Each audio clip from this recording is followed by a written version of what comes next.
Welcome back to Townsquare Sunday. Each month, the New Bedford Fishing Heritage Center offers interesting programs that connect with New Bedford's storied fishing industry. Laura Orleans is the executive director. She is kind enough to stop by every once in a while to give us an update. Welcome, Laura. Thank you so much, Jim, and you guys are kind enough to help us get the word out. We really appreciate it. Well, we enjoy doing that. Lots of programs this month, especially.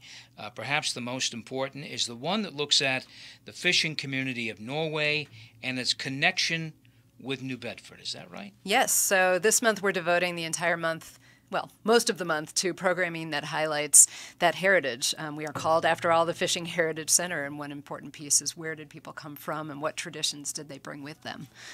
And the folks from Norway brought a lot of interesting traditions. They did. They did, and we're going to talk about some of them. But they're here. Many of them are here. They are pillars of the fishing industry. They have worked hard, and they're, mostly Fairhaven, I would say, but they're around in the area. Yes. So Fairhaven, actually, on Tuesday, it was nice weather, and I went out and hand-delivered a lot of these leaflets, and so I was at Solvay's and Eva's Yarn Shop and Phoenix and Euro, and and I think everybody wants to be known and recognized for the things that they've contributed, and I think the Norwegians are no exception. They have that quiet pride, but they're I think they're happy to have some of the cultural traditions acknowledged in this way. So this month at the Fishing Heritage Center, which is at 38 Bethel Street, is that correct? That is correct. Bethel. We have a concert. We have a film that will be shown at the Whaling Museum. Is that? No, the films are actually shown at the National Park Service in the Visitor Center. That's okay. And we have an artist demonstrations. That's true. Yes. So tell us about those. Okay, so the first up is actually a Mother's Day weekend from noon until 4 each Saturday and Sunday, the 12th and 13th, in case you don't have your calendar out. We have Linda Miller, who's coming up from Connecticut, and she is a master rose mauler. Rose mauling is a decorative art tradition. It involves beautiful sort of scrollwork painting on furniture and wooden bowls, and so she's coming up to demonstrate that tradition. And there are some people in the local community who have collections of that artwork. Some people who've tried it and are actually quite proficient at it. But we're excited to be bringing her, and she's somebody who's kind of getting a lot of recognition lately. She's going to be at the Lowell Folk Festival demonstrating later in the summer, but we'll have her for those 2 days. So that is a Norwegian tradition? It is a Norwegian tradition, and Linda, I know Miller doesn't sound like a Norwegian name, but I believe it was her mother-in-law actually who initially introduced her to the tradition. She went on to study at Vesterheim and in Norway with some of the masters. And the way we've been doing the Artist in Residence program, actually, which is supported by the Mass Cultural Council, is that it's very informal. The artist is there for those hours, and people come in, they sit down, they can ask questions. Sometimes there's even a little hands-on opportunity. I don't know what Linda has in mind, but it's a real nice opportunity for people to just learn about the art form, watch somebody at work, and have a conversation. Sure. And then we have a film. Yes, we have a film. So the film I am super excited about, and thank goodness for the internet. I was looking for a film about Norwegian fishing, and so I think I was Googling Norwegians and fishing, or who knows what the search terms were, but I came up with a film that was premiered at a festival in France called Tongue Cutters. Now, strange name, but this is a film about young kids in Norway, kids as young as 5, who in northern Norway spend a portion of the year cutting out the tongues of the codfish to earn what they call pocket money. Now, this is actually significant money that these little kids earn. They're wielding sharp knives. I mean, it's kind of a mother's worst nightmare, but it's a strong tradition, and it goes, many generations in a family.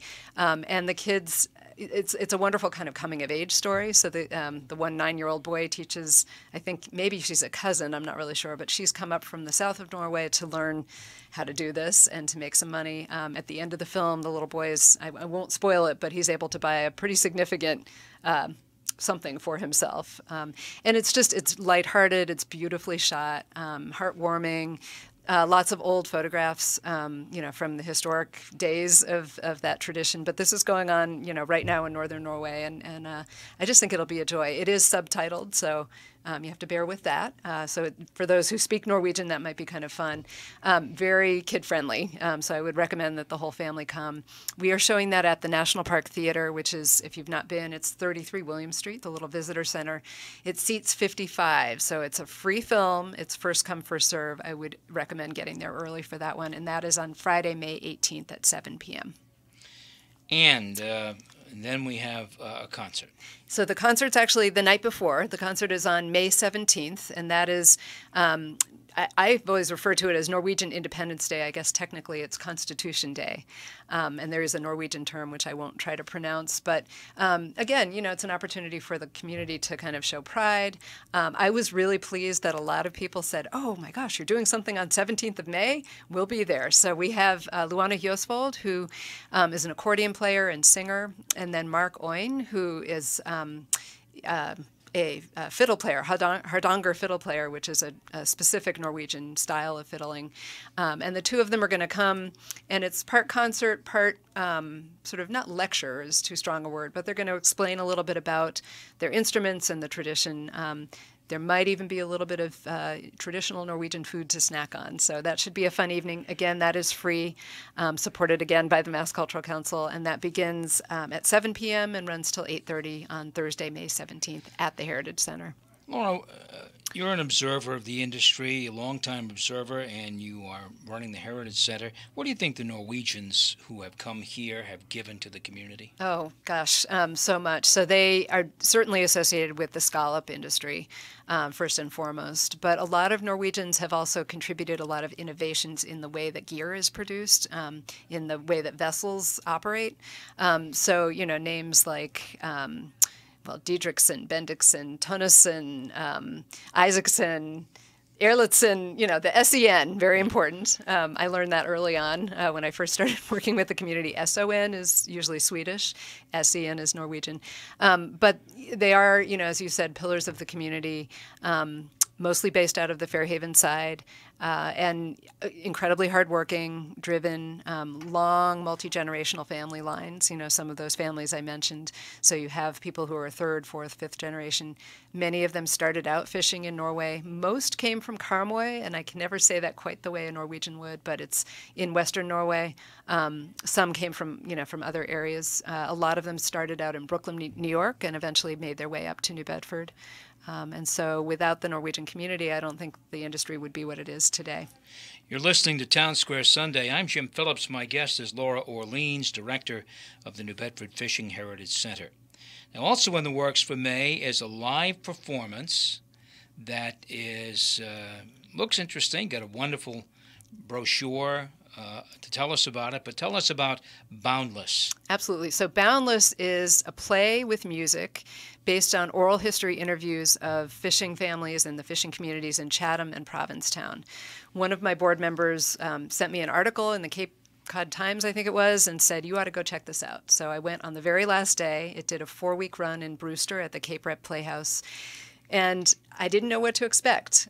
Play with music could be good, could be not so good. It was absolutely amazing. And so at the end of the performance, I had the opportunity to meet the playwright, and I said, is this it? Are you ever going to present this again? Could you bring it to New Bedford? And she said, gee, these are equity actors, and they're based in LA and New York. I don't know, but let's correspond and see what we might be able to work out. So lo and behold, she has convinced the cast to reassemble. They're going to do one performance in New Bedford, and that is something that we're presenting at the Whaling Museum. That'll be on May 24th, a Thursday evening. The proceeds from that benefit the Fishing Heritage Center's educational programs, and they're also doing a performance in Gloucester, so it's sort of the last opportunity to see this play. It's an amazing piece that really gets, I think, at what fishing means to people. My husband, who did a little bit of fishing a long time ago, was very moved by it. I think, it's at points very funny. There is some strong language, and I want to make that clear. So I don't know that it would be so appropriate for young children, but I think they did an amazing job of really conveying the way of life. And it does focus on sort of the smaller boat fleet, which is quickly disappearing. So it's a way of life that's being challenged on a lot of fronts. 24th?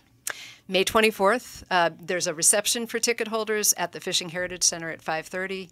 Doors open at the Whaling Museum at 6:30. The show begins at 7. It runs a couple of hours. And following the show, there will be an opportunity to kind of converse with the actors and the playwright director. So people will have an opportunity for sort of a conversation afterwards. All right. Is it a ticketed event? Yes, it is. Thank you. A ticketed event. Am I allowed to give prices? Go ahead. Okay, so tickets are $25 for the public and $20 if you're a member of the Fishing Heritage Center. As I said before, proceeds from the event, after we pay expenses, will support the educational program, so it's a bit of a fundraiser for us. Tickets are available online through brown paper tickets. If you Google it and then type in Boundless, you'll get to that. You can also purchase them at the center ahead of time and then, of course, at the door. All right. On May 10th through July 1st, there is yet another event opening in May. This is called Through the Lens, our Fishing Heritage. Tell us about that. So one of my volunteers, who's actually a transplant from Colorado, is part of the Whaling City Camera Club. And she said, back home, we used to do these shows, and it would benefit a nonprofit. So basically, it is a juried show featuring the photography of members of the Whaling City Camera Club. By juried, what it means is they submit their work, and Peter Pereira, who I'm sure many of your listeners will be familiar with, photojournalist at the Standard Times, reviewed all of the work and made selections and decided which pieces would be included in the show. I believe they're mounting, I don't know, somewhere in the neighborhood of 39 photographs. Stunning work. I was really impressed. And the call was basically, through your lens, what can you say about the working waterfront? So beautiful, beautiful work. I don't know how many of the members are represented in the show, but it opens on May 10th. We have an opening that begins at 6:30 p.m. Many of the photographers, I'm sure, will be present and able to answer questions. The work is for sale, so if you purchase a piece, some of those proceeds benefit the Fishing Heritage Center. We're very grateful to the club for that. And of course, some of the proceeds benefit the artist as well. And we're really excited because it's going to bring in a whole different crowd of folks to the center, and I think it gives everybody a new way to look at the waterfront as well. Some quick updates on some events that we've talked about in the past. Is there an update on the oral histories project that the center has been collecting, interviews with fishermen for the Library of Congress? Is that completed? So the Library of Congress project was completed actually last summer. We are planning to exhibit photographs and if you will, excerpts from the oral histories in the fall. So the show that we mount October through December will be kind of focused on that. I don't think the Library of Congress yet has those up on their website. It's just, the wheels of government turn slowly. So. All right, but that's proceeding and has been completed. At least your end has been completed. Yes. Your organization doing lots of interviews on the New Bedford fishing strike of 85, 86. That's still ongoing. That's still ongoing. We're wrapping that up, so that project will conclude toward the end of June. We've done probably another 40 interviews at this point, as well as transcribing some historic tapes that were found. And so eventually that, we hope, will be integrated into a new exhibit at the Heritage Center. But for the time being, the important thing is that many of those stories and memories have been captured on tape and also through archival research. So we're excited about that. Anything else you want to say about May? Where can people learn more? People can learn more at through our website, which is fishingheritagecenter.org, or just stop in. We are open to the public Thursday through Sunday from 10 until 4, free of charge. Donations are always welcome.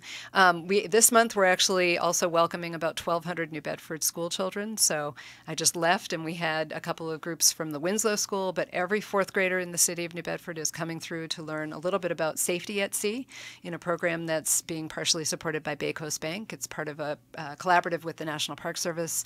And then a third of the 8th graders will also come through and do a hands-on project, kind of learning about the exhibit that we have called Boat to Table. So we're excited about all that opportunity as well. And we can't go without not mentioning Scanning Day. Yes, indeed. I want to mention Scanning Day. So Scanning Day is a monthly event that we do. It's on the second Saturday of each month. So I believe that is May 12th. So come in the morning with your photographs if you're part of the fishing community. Photographs, documents.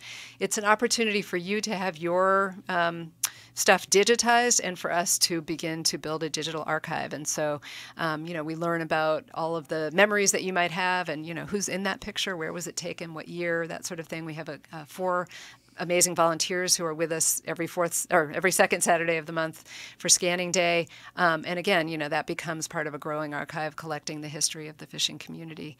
So that's from 10 until 12. And then if you stick around from 12 until 4, you can learn about roast mulling. It's nonstop action this month. That's a busy place this month. The New Bedford Fishing Heritage Center is the busiest. You can't call this a museum now. It's the busiest Well, center. we are part museum. We are. We actually have a little sign now that says museum, too. And I should just say, looking ahead, don't want people in the Portuguese community to feel left out, but the month of June will be devoted to our Portuguese heritage, so stay tuned for that. That's correct, which is immense in the fishing industry, absolutely. for sure. Laura, always fun when you stop by. Thank you. We really, really appreciate your support and Thank you and interest good luck. in what we do. That is it for this week's edition of Townsquare Sunday. Thank you for tuning in. Also, thanks to WBSM Production Director Jason Kent and Digital Editor Casey Sylvia for their help in getting the program on the air and on our website, WBSM.com. Townsquare Sunday is a public affairs presentation of 1420 WBSM. I'm Jim Phillips. Have a great week and a wonderful Sunday.